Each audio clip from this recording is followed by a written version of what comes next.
I'm here today to warn the Gwinnett County Commission about a dangerous Georgia Senate bill, SB375, which threatens the First Amendment and could criminalize criticism of Hindu nationalism, an ideology known as Hindutva. SB375 will suppress free inquiry, suffocate academic and journalistic voices, and undermine the rights of Gwinnett residents to challenge Hindutva, an ideology with a proven history of smothering dissent. Leading scholars warn that Hindutva exhibits classic hallmarks of fascism, such as intolerance of minorities, militarism, and suppression of dissent. For instance, Dr. Shakuntala Banerjee calls it a modern indigenized version of fascism. Dr. Marzia Kasolari documents how the founders of India's RSS paramilitary, which is Hindutva's main driving force, modeled their movement on Italian and German fascism, driving an exclusionary project that seeks to redefine national identity along Hindu supremacist lines. But if SB 375 becomes law, even this factual discussion of Hindutva's history might get you labeled as Hinduphobic.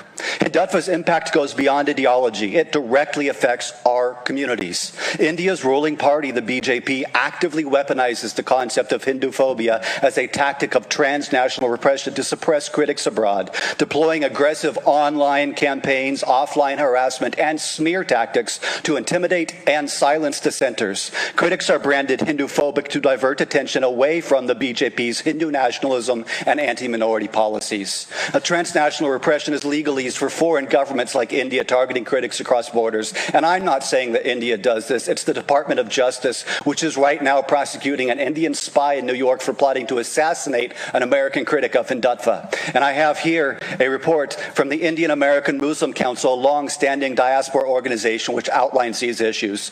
This encroachment is made possible because Hindutva is deeply embedded in American society within Georgia and even Gwinnett County. Organizations like IAMC, the New York State Council of Churches, and Hindus for Human Rights are leading the resistance against these regressive forces, exposing Hindutva's roots in religious intolerance and how accusations of Hinduphobia are used to gag critics, while violence against Indian minorities escalates under BJP rule in India.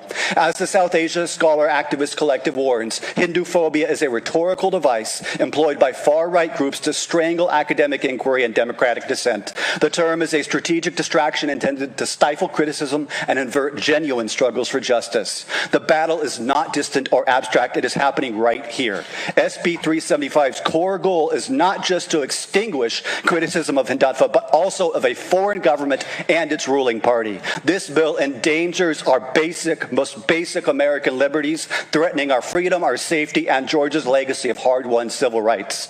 Engage with your Gwinnett County neighbors and leaders, learn the facts, and stand up now to defend free expression by opposing SB 375. And I have a copy for every member of the Commission of a report on the issue. Thank you. Thank you.